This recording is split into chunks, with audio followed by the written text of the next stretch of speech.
Seja bem-vindo ao Bíblia Fácil, o seu programa semanal de estudo da Bíblia. A cada semana estamos nos reunindo com um grupo de amigos aqui nos estúdios da Novo Tempo em Jacareí para estudarmos este que é o último e mais surpreendente livro da Bíblia.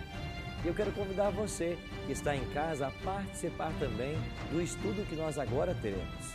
Chegamos ao 15º tema da nossa série e o tema que hoje vamos estudar, a volta de Jesus.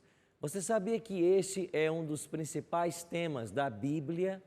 Você sabia que o plano da salvação, idealizado por Deus antes que houvesse pecado, caminha para esse grande acontecimento como a culminação do plano salvífico de Deus?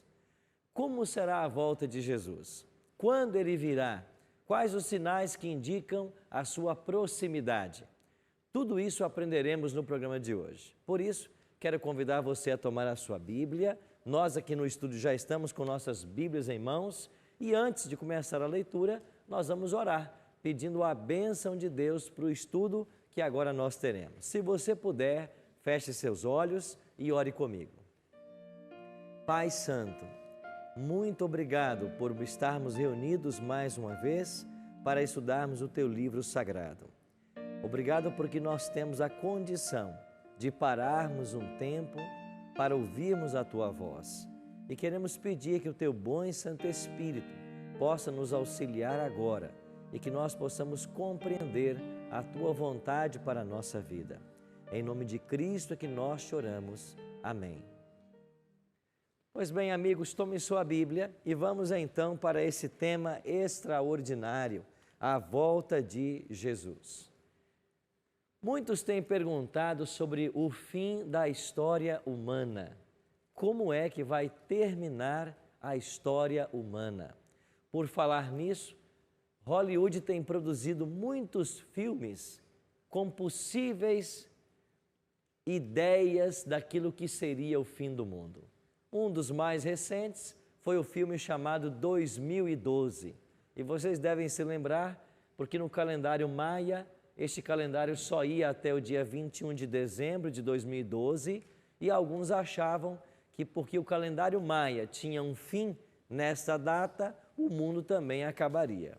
Tanto é que foi produzido esse filme chamado 2012. Bom, 2012 chegou, passou e o mundo não acabou. Vocês se lembram que os antepassados também sempre diziam assim: 1000 chegará, mas 2000 não passará. Quantas vezes ouvimos isso? Na década de 90 principalmente. 1000 passará, mas 2000 não chegará. E chegou o ano 2000 e nada aconteceu. Então muitas pessoas especulam a respeito do fim do mundo e como de fato será. Outros apontam para o que nós chamamos de arrebatamento secreto. Alguns dizem que a história vai terminar com esse arrebatamento e as pessoas estarão aí vivendo suas vidas normais e de repente desaparecerão, ou seja, serão arrebatadas de forma secreta. Há alguma verdade nessa teoria? Nós podemos confiar nela? Nós iremos aprender que não. Mas nós vamos aprender na Bíblia o que vai acontecer daqui para frente e como de fato vai terminar a história humana.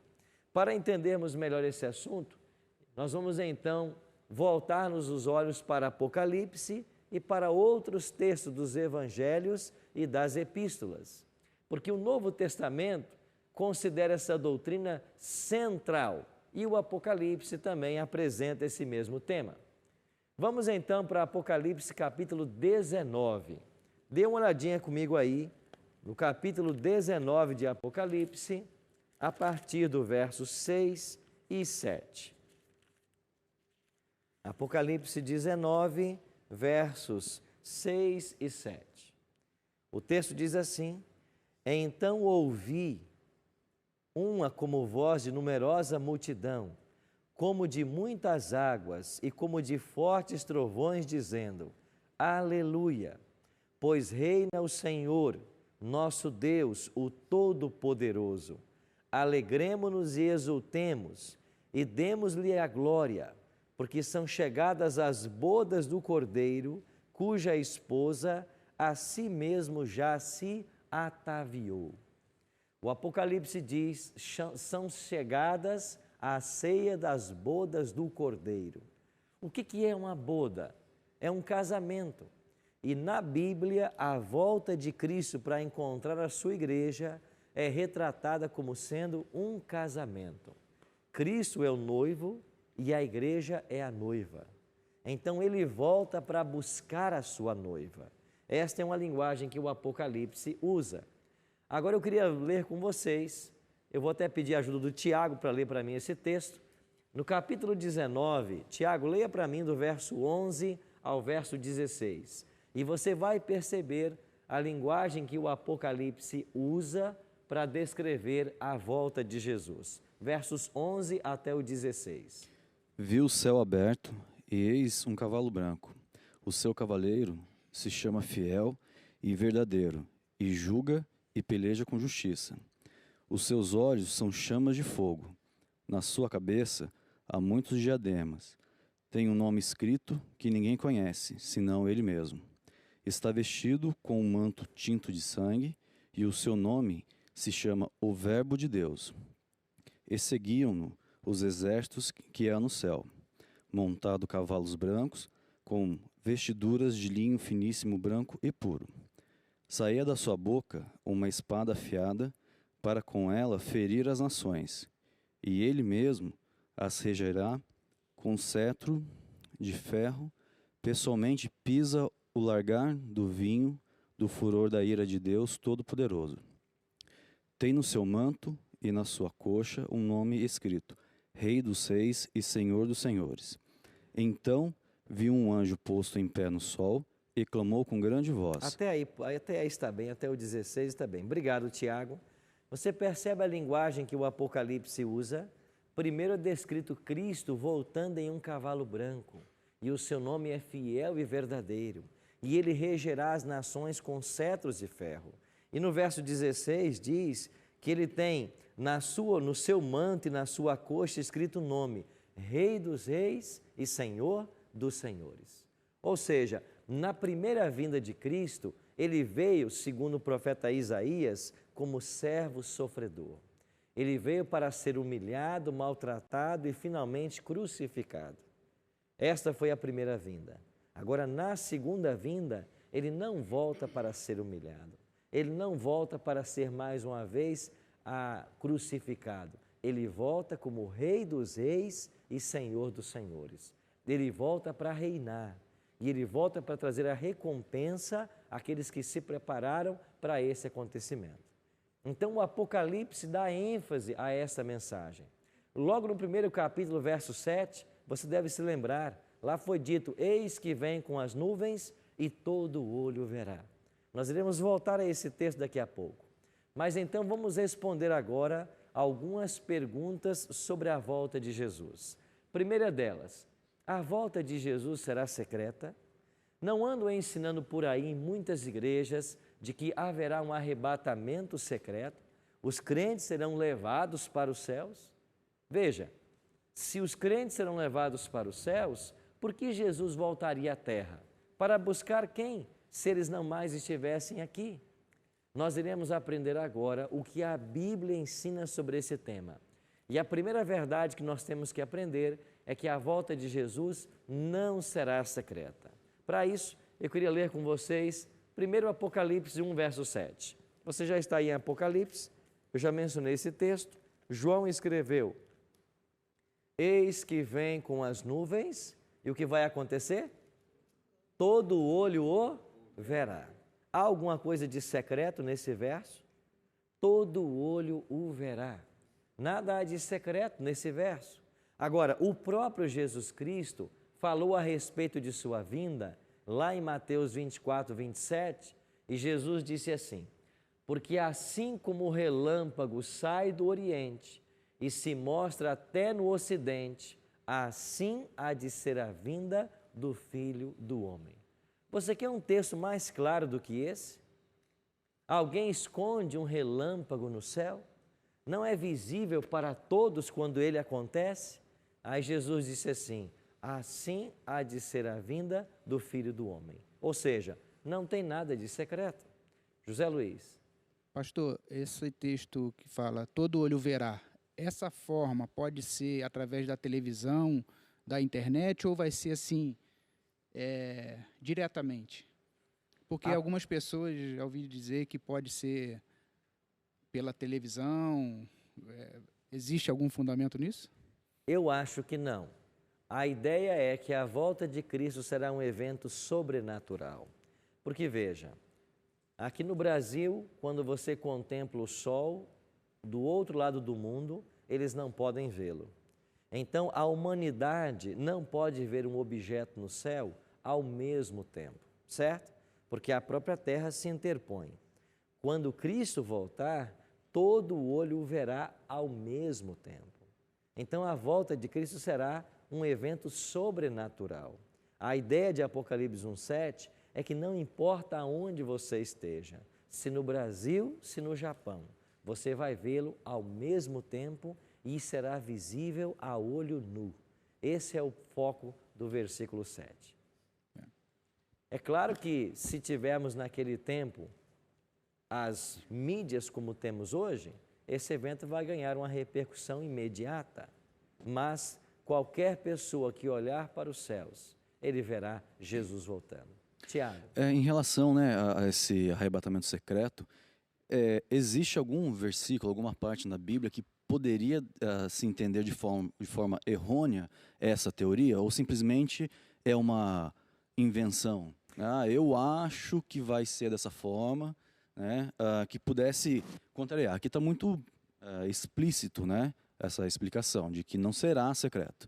Mas eu digo, quem originou essa ideia poderia ser baseado em algum versículo bíblico, mas interpretado de forma errada. Eles se baseiam. Foi Cristo mesmo quem disse assim: quando ele voltasse, muitos seriam pegos de surpresa. E ele disse assim: estarão dois no campo, um será tomado e o outro deixado. Estarão dois dentro da casa, um será tomado e o outro deixado. Aí eles usam esse texto para dizer que esse ser tomado é o arrebatamento secreto. Mas o ser tomado, disse por Cristo, tem a ver com um é salvo e o outro não. Esta é a ênfase. Não são os laços parentais que vão garantir nossa salvação. Dois poderão estar juntos, mas um se salva e o outro não. Esta é a ênfase. A Bíblia não sustenta em nenhum outro momento de que as pessoas vão desaparecer. Até porque, raciocina comigo, se as pessoas fiéis vão desaparecer, Jesus volta para buscar quem? Então, a Bíblia diz que os justos estarão vivendo sobre a terra. Quando Jesus voltar, os justos mortos ressuscitarão. E Paulo até diz assim: depois nós, os vivos que ficarmos, seremos arrebatados. E é Paulo quem usa essa expressão, mas no sentido de ser tomado e levado para o céu. Mas quando? Quando Jesus voltar. Paulo está dizendo isso. Quando a trombeta for tocada, ele vai descer dos céus, os mortos ressuscitarão, os vivos serão transformados. Depois nós, os vivos, diz Paulo, seremos arrebatados juntamente com eles. Eles quem? Os salvos que ressuscitaram. E então iremos encontrar o Senhor nos ares. Veja, o arrebatamento que Paulo fala, o ser tomado, é no exato momento da volta de Jesus. Então não há o que se fale por aí a respeito de arrebatamento secreto. Cacai? Com relação à pergunta do colega lá, no programa anterior, o senhor falou que Jesus ele vai vir em forma de ladrão. Uhum. A ideia é, né, a surpresa. Exato. Muitos serão pegos de surpresa, porque não se prepararam. Esse é o ponto. Ok? Sim. Herbert. Eu não sei se é a hora, mas é porque leu agora, e nós já falamos sobre isso no verso 15, 19, quando fala sobre a espada afiada. Eu lembro que falou que é a própria a palavra de Deus que sai da boca de Cristo. Agora fala que para com ela ferir, e ele mesmo regerá com cetro de ferro e pessoalmente pisar o lagar do vinho do furor da ira do Deus Todo-Poderoso. Porque você está falando que vai ser um evento maravilhoso, né? Vai ser talvez para alguns. Mas aqui fala que ele regerá com cetro de ferro. Se eu não me engano, é a segunda vez que fala. Sim, no Apocalipse essa expressão é comum. Ou seja, ele chegou para reinar. Ele vai reinar a partir desse momento. Então, ele vem com a sua espada que sai da boca. Ele fere as nações. Depois nós vamos ver um texto de Tessalonicenses que casa com esse texto. Jesus, quando ele voltar, ele destrói o ímpio com o sopro da sua boca. E aí há um paralelo entre o sopro da boca dele e a espada que sai da boca dele. Ok? Obrigado. Vamos então responder outras perguntas. Quem virá com Jesus? Bom, nós já explicamos para vocês em outro programa que Jesus virá com os anjos. E olha o que Jesus disse em Mateus 25:31. Quando vier o Filho do Homem na sua majestade, e mais o quê? Todos os anjos com ele. Então se assentará no trono da sua glória. Nós já dissemos para vocês que quando Cristo vier, todos os anjos virão com ele. Daí a ideia de, na abertura do 7º selo, em Apocalipse 8:1, haver um silêncio no céu por cerca de meia hora. Eduardo? Pastor, essa expressão de uma a outra extremidade dos céus, está dizendo que é a família, né? Não quer dizer também que diga respeito a fora da terra? Não, a ideia aqui das extremidades, aqui também falou dos 4 ventos, está vendo? Que em outro local vai falar dos 4 pontos cardeais. Ou seja, debaixo de toda a extremidade do céu, todos os salvos serão recolhidos. E pode ser que você tenha alguém que, por exemplo, num dos acidentes dessas espaçonaves, lá no universo ficou o seu corpo, não é isso? Lá se perdeu a matéria. Não sabemos, mas o que a gente sabe é que todos os salvos serão reunidos, não importa aonde eles estejam. Natália? Pastor, a função dos anjos nesse ato vai ser a reunião dos escolhidos. Esses escolhidos seriam os predestinados à salvação? Não. Em termos de predestinação, nós lemos um texto do apóstolo Pedro, eu acho que no último programa, onde Pedro disse que não retarda o Senhor a sua promessa, como alguns a julgam demorada, pelo contrário, ele é longânimo, não querendo que ninguém pereça. Então, nós acreditamos na predestinação, sim, mas que todos foram predestinados para a salvação. Deus nunca quis que ninguém se perdesse. Então, o que Deus fez? Ele predestina todos para a salvação. Agora, essa predestinação, ela não é rígida, ela pode ser rejeitada. E aqueles que rejeitarem a eleição, eles se perderão. Então, todo ser humano pode ser salvo.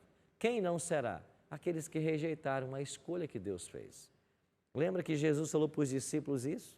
Não fosse vós quem escolhestes a mim, eu que escolhi a vós. Então é Ele que escolhe, e Ele escolheu todos, mas nem todos escolhem a Ele. Então, não existe essa história de que alguém foi predestinado e esse se salva, esse não foi e esse se perde. Eu pergunto, se houvesse predestinação como se ensina por aí, que justiça Deus teria? Como que Deus pode ser justo em dizer que você vai ser salva e aquela outra pessoa não vai? Qual é o critério que Deus usou? Ele usou porque ele sabia que aquela pessoa finalmente se perderia. Não, aí você tem um problema. A presciência divina não é causativa. O fato de Deus saber o futuro não quer dizer que a vontade dele interfere no futuro. Deus sabe todo mundo que vai se salvar e vai se perder? Sabe, ele é onisciente. Agora, o fato dele saber que o ímpio vai se perder, não leva o ímpio à perdição. Então, a presciência divina não é causativa. E se você disser que Deus predestinou alguns para a salvação e outros para a perdição, esse Deus não é justo. Ele não deixou a faculdade da escolha para essa pessoa. Sim, Eduardo. Pastor, mas tem certas pessoas que já não foram predestinadas, por exemplo, o caso de José, né, na Bíblia, Moisés, né, Jonas. Né, foram predestinados em que sentido? Para cumprir o propósito de Deus. Não, eles não estavam predestinados, eles foram chamados. e eles aceitaram. Eles não tinham que forçosamente aceitar o papel que eles desempenharam. Quando o Senhor o chamou, eles aceitaram. Jonas relutou, né? Jonas, para você ver, Jonas é uma prova de que não existe essa predestinação. Porque a princípio ele não queria. E aí Deus foi trabalhando com ele e ele finalmente se convenceu. Mas essa relutância prova que ele não estava predestinado, podia ser rejeitado. E aquela história da baleia não tinha como voltar atrás, né? Pois é, entendeu? Aí existe um outro exemplo sobre esse tema. Pensa em Judas. Ah, pastor, mas tem que ser predestinação, porque a Bíblia já dizia que alguém o negaria por 30 moedas de prata. É verdade. O profeta disse que alguém negaria Jesus por 30 moedas de pratas. Não tinha que ser Judas. Se ele tivesse ficado perto do Senhor, seria outra pessoa, não ele. Então, qualquer pessoa pode rejeitar qualquer papel ou aceitar. Então, se nós temos na Bíblia um José, um Daniel, um Jonas, é porque quando Deus chamou, eles aceitaram. Assim como nós temos outros que Deus chamou e não aceitaram. E foram por um caminho totalmente diferente. Nós iremos para o intervalo e assim que voltarmos, nós iremos continuar aprendendo a respeito desse tema da volta de Jesus. Não saia daí.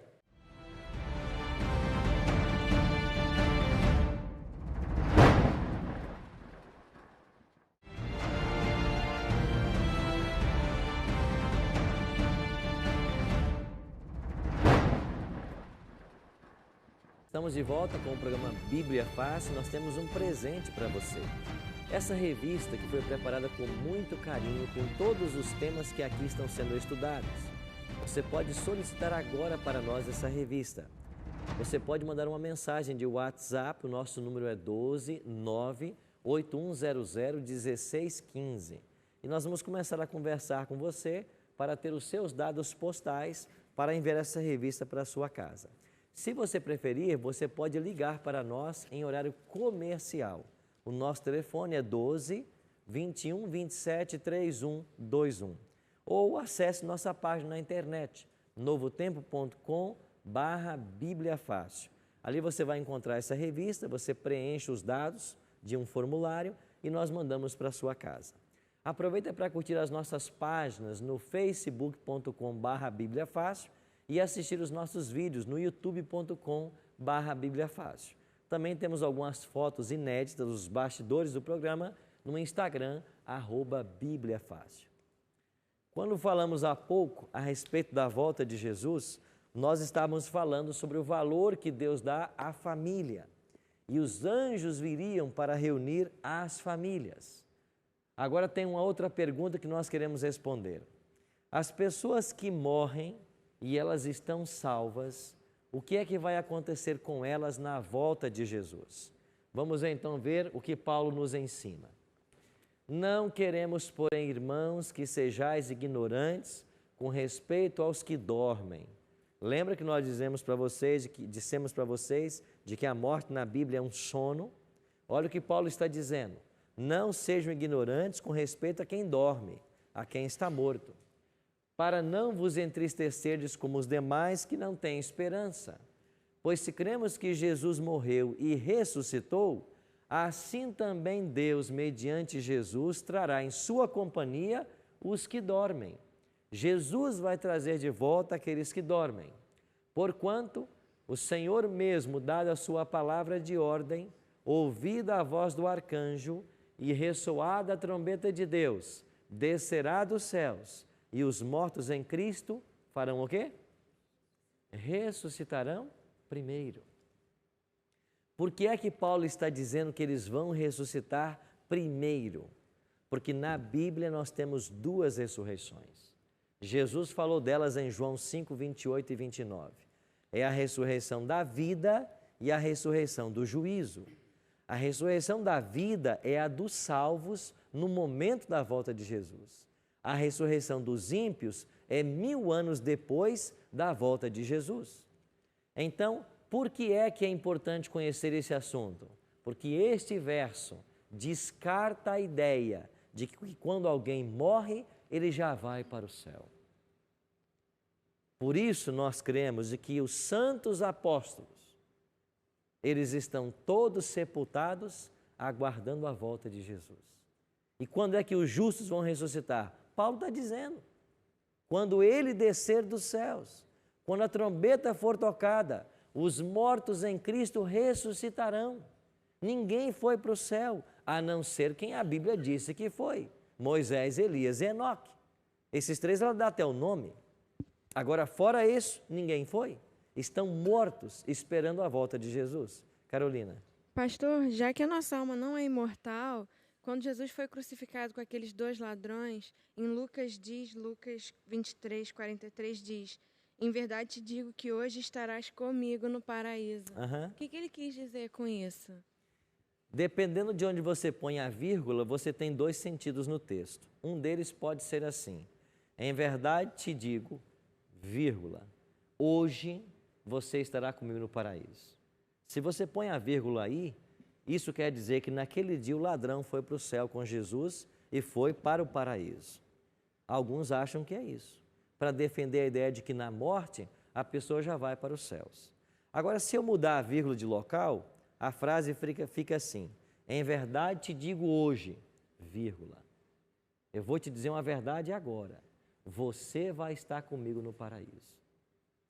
No grego, não há vírgula. Então, como saberemos qual é a interpretação? Aí nós temos que usar um princípio de interpretação que nós chamamos analogia da fé. O que é analogia da fé? É permitir que outros textos da Bíblia respondam ao texto que está duvidoso.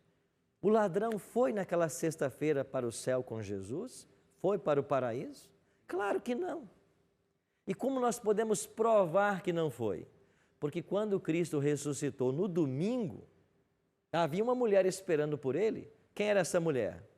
Maria Madalena. E o que diz o Evangelho?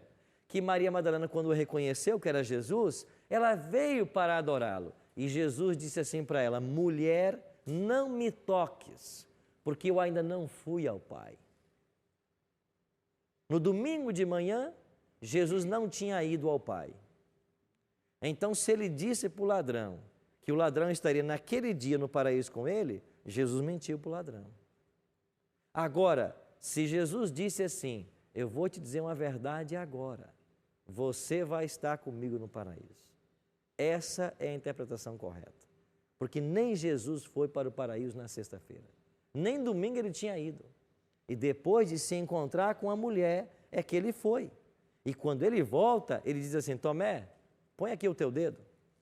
Agora podiam tocar nele. Por quê? Porque ele já tinha ido ao Pai. E por que é que ninguém podia tocá-lo antes de ir ao Pai? Porque ele não sabia se o Pai aceitaria o seu sacrifício.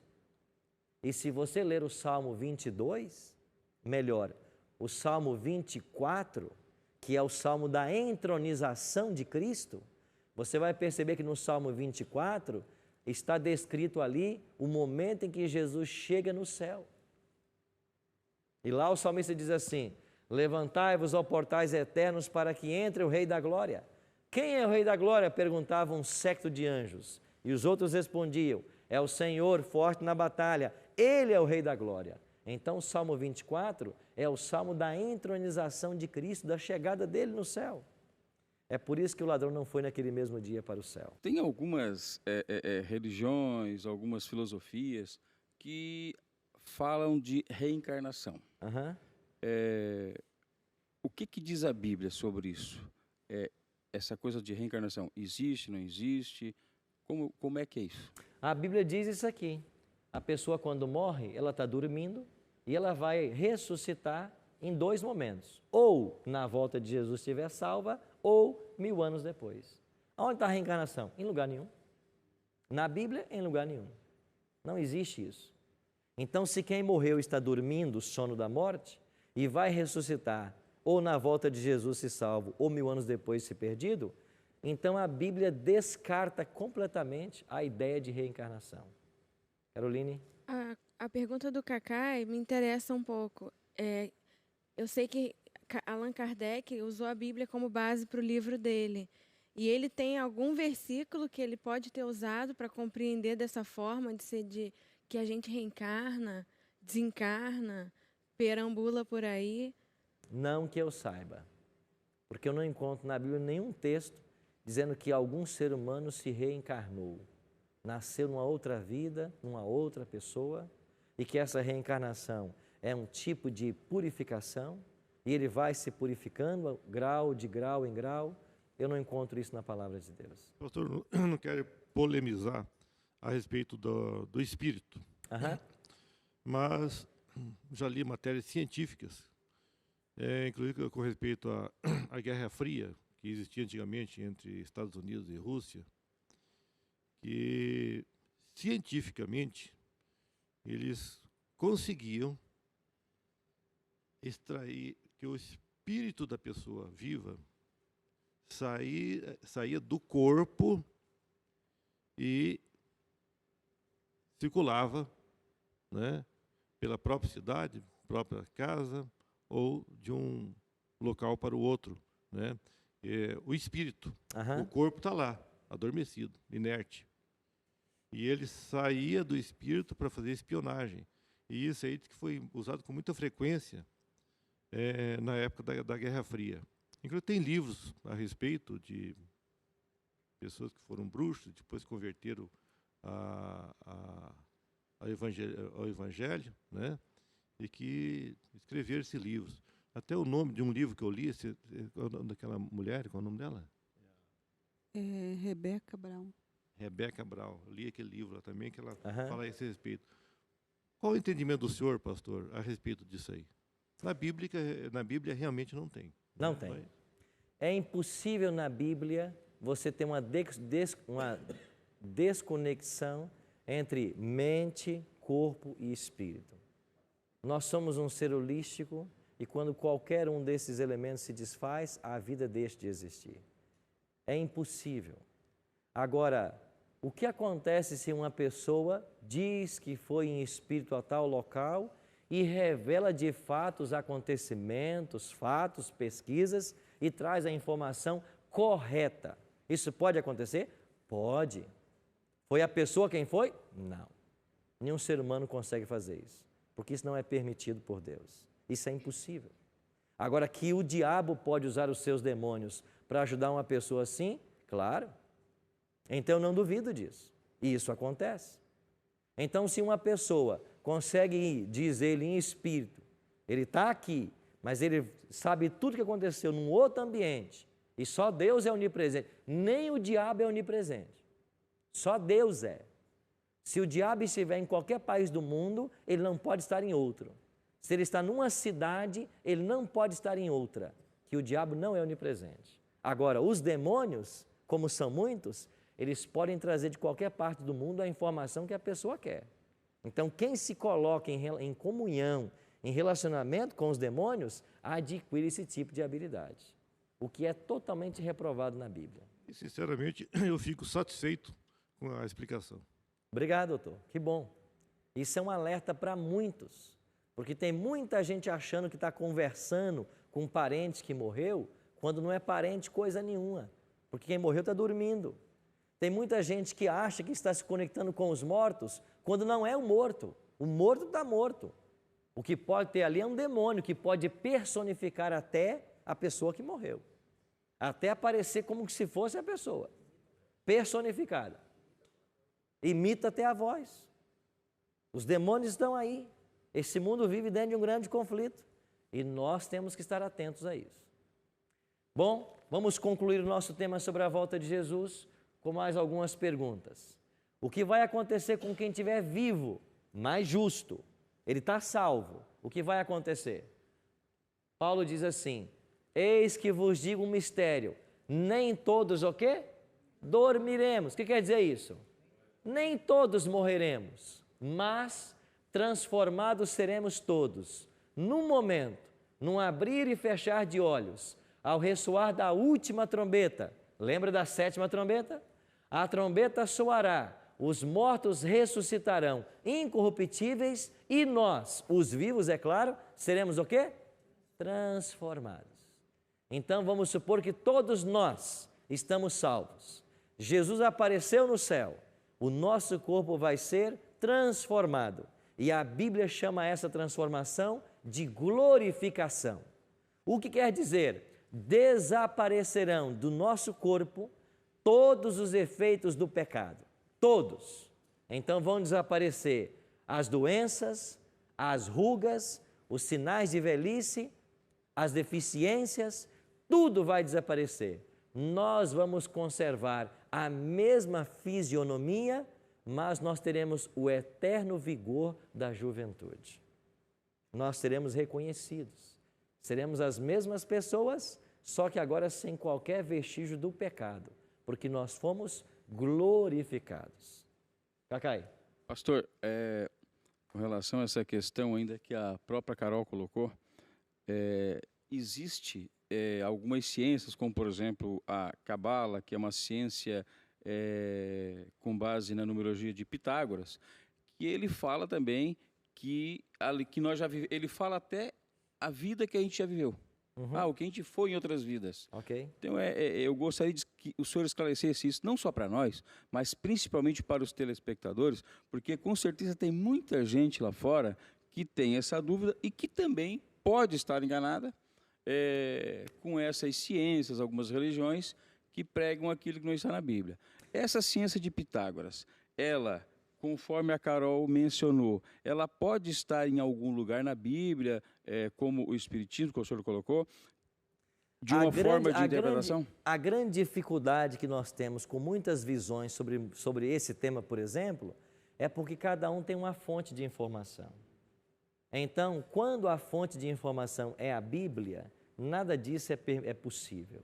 Agora, se eu deixo a Bíblia para buscar qualquer fonte secundária de informação, eu posso acreditar no que eu quiser, porque eu tenho fonte para qualquer coisa.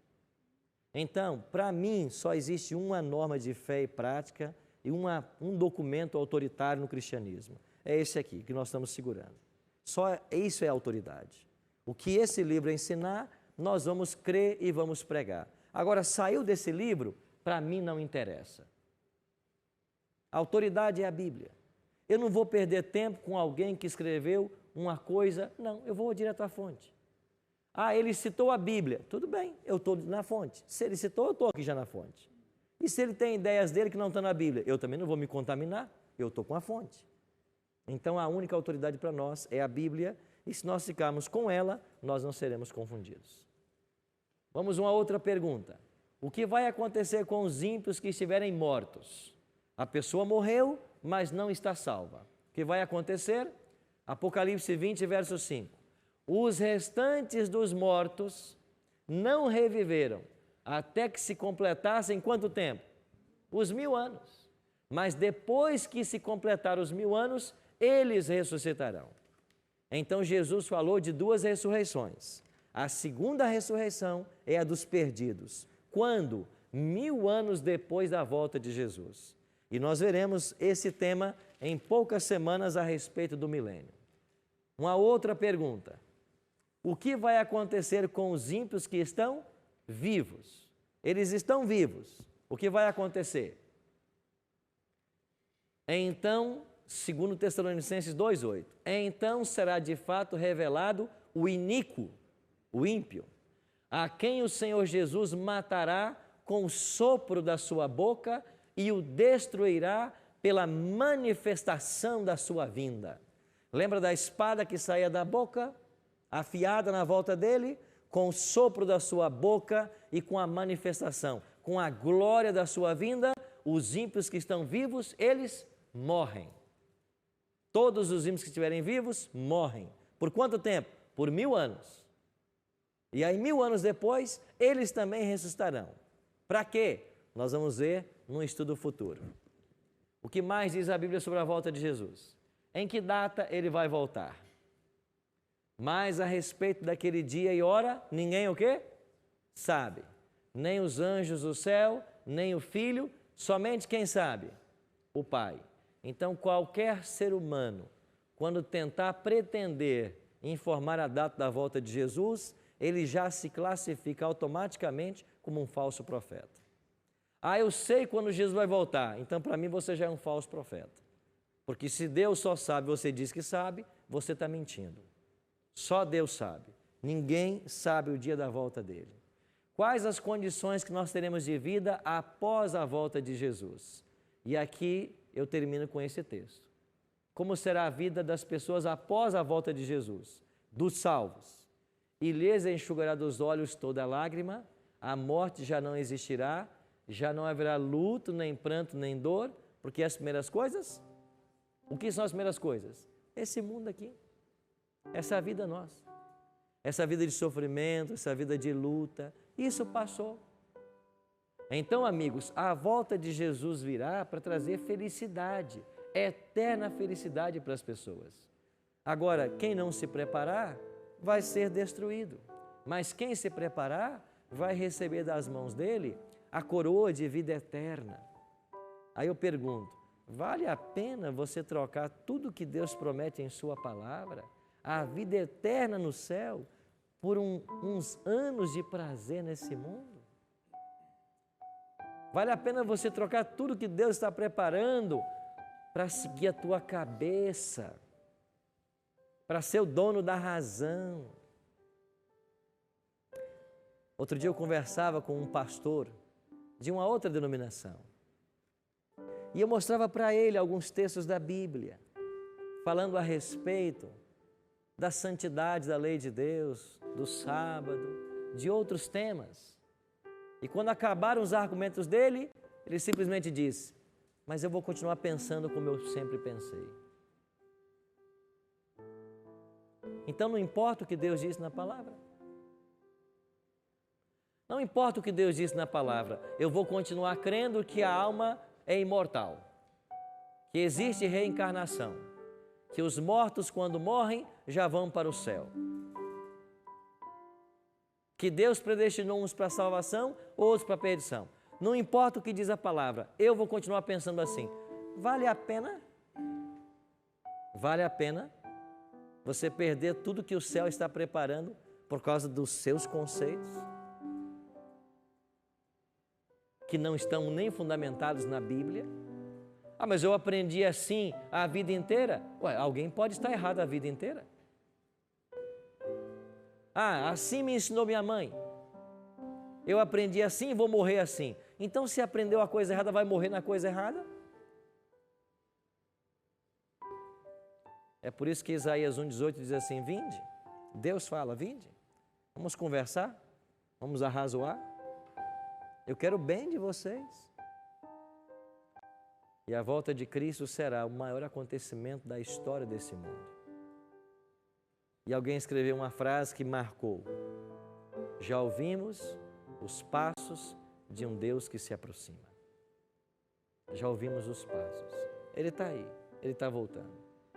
E eu e você precisamos tomar as decisões e fazer o preparo necessário para recebê-lo.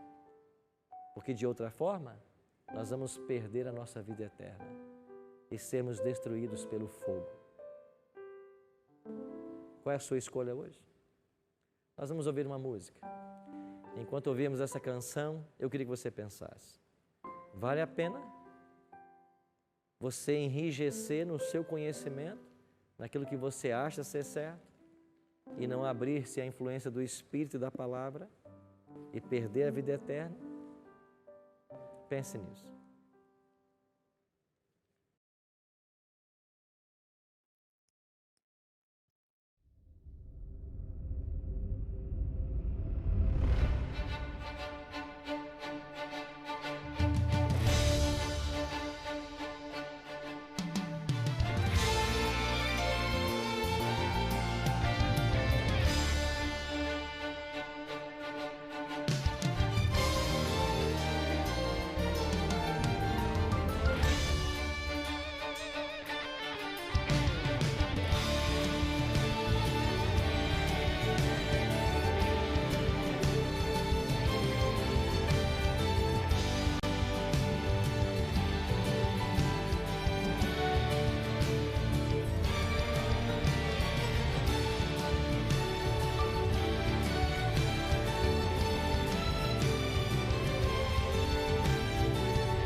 O Rei soberano está vindo cumprir sua promessa.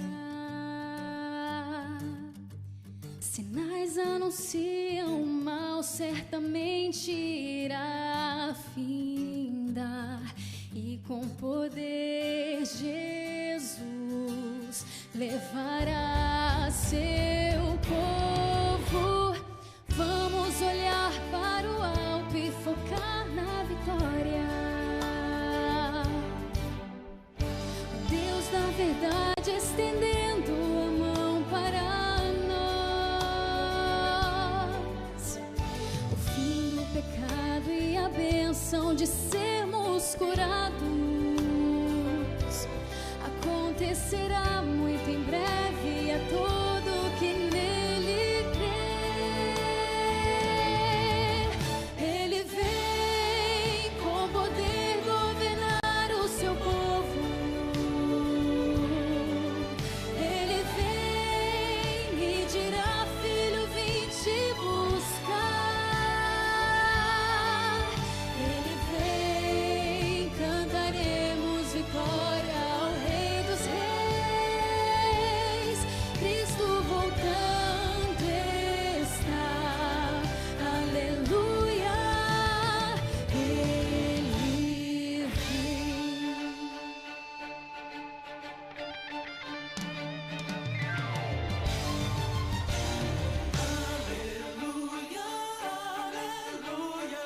Ele vem, oh, oh, oh.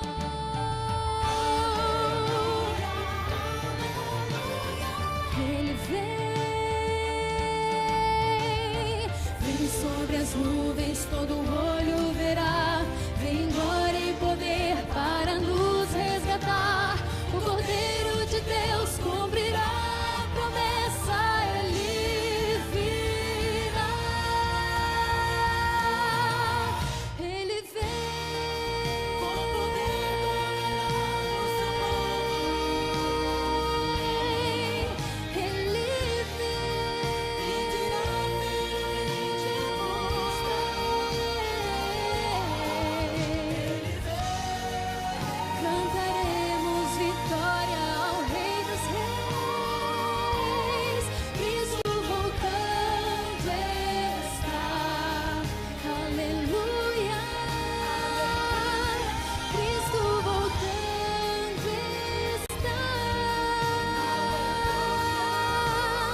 Ele vem.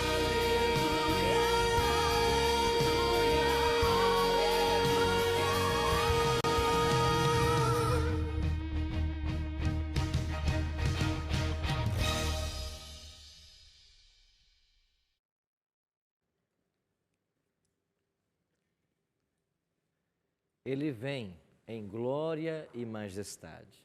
Quer você queira, quer não, Ele vem. E eu fico pensando no dia da volta do Senhor, quantas pessoas que estão hoje vivas e têm privilégios que outros não têm.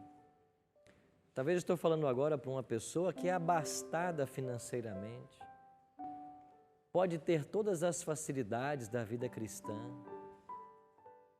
tem condições de cumprir a palavra, tem dinheiro para investir na sua vida religiosa, mas infelizmente às vezes não dá valor. E eu penso naquela senhora lá no alto de uma favela, que numa casa simples cria 6 filhos. Ela não tem recursos, mas 3 vezes por semana ela está numa igreja. Ela está se preparando para o céu. Aí quando Jesus volta, o dono de um palacete, que teve todos os recursos nessa vida, vai olhar agora para a sua conta bancária e isso de nada mais lhe serve. E a maior bênção que o céu podia dar ao ser humano, que é a vida eterna, ele menosprezou. Menosprezou por algumas décadas de prazer, algumas décadas curtindo a vida e o dinheiro. Mas aquela senhora lá do alto da favela, que com tanta dificuldade educou 6 filhos, que mal tinham que comer dentro de casa, ela agora é tomada pela mão por um anjo e ela é levada para o céu. Ela vai viver eternamente.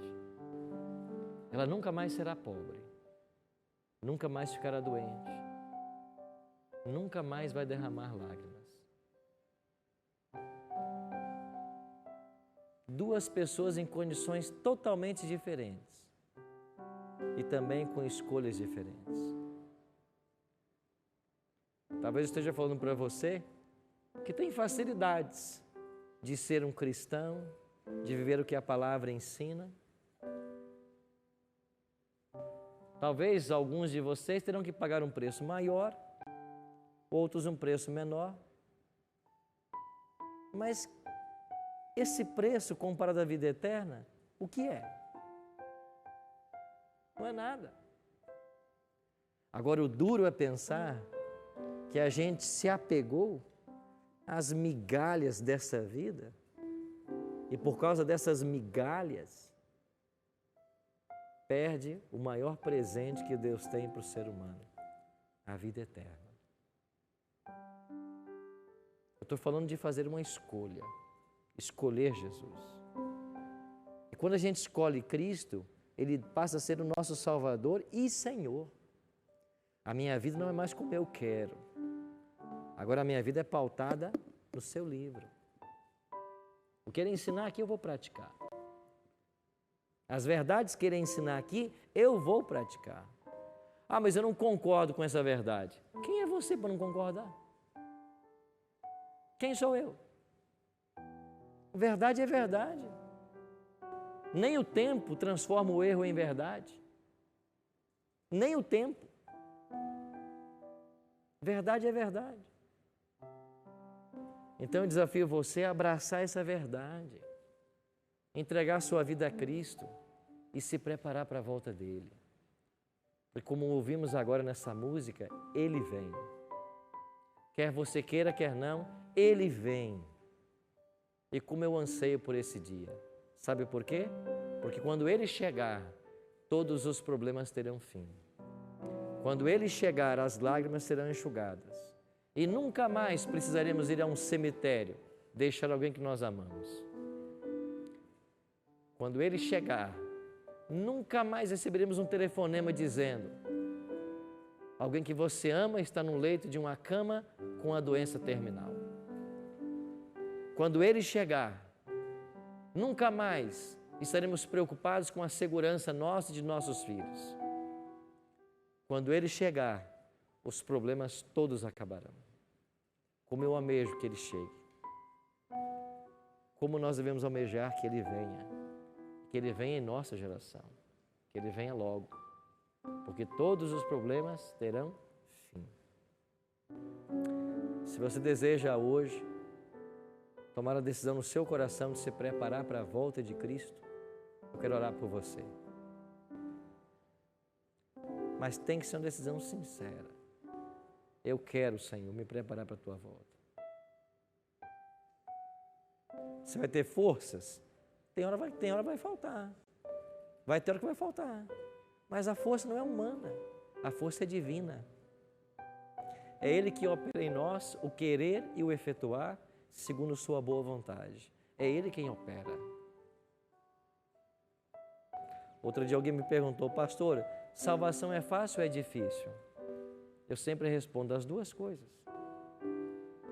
Salvação é muito difícil se você se acha uma das 99 ovelhas. Mas é muito fácil se você é a perdida. Se você se acha perdida, é muito fácil. Sabe por quê? Porque a perdida, o pastor foi lá, na beira do precipício, a pegou, curou suas feridas, colocou no ombro e levou para casa. Se você se sente um pecador, uma ovelha perdida, salvação é fácil, porque o pastor vai fazer tudo. Mas se você se acha o bom, uma das 99, é muito difícil para você. É muito difícil.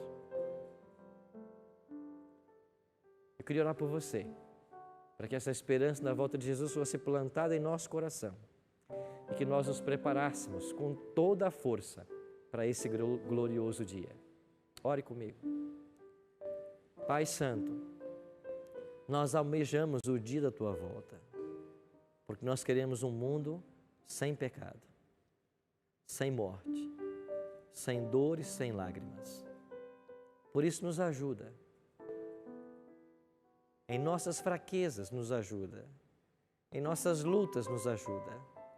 E planta em nosso coração o desejo pelo céu. E nos ajude nesse preparo.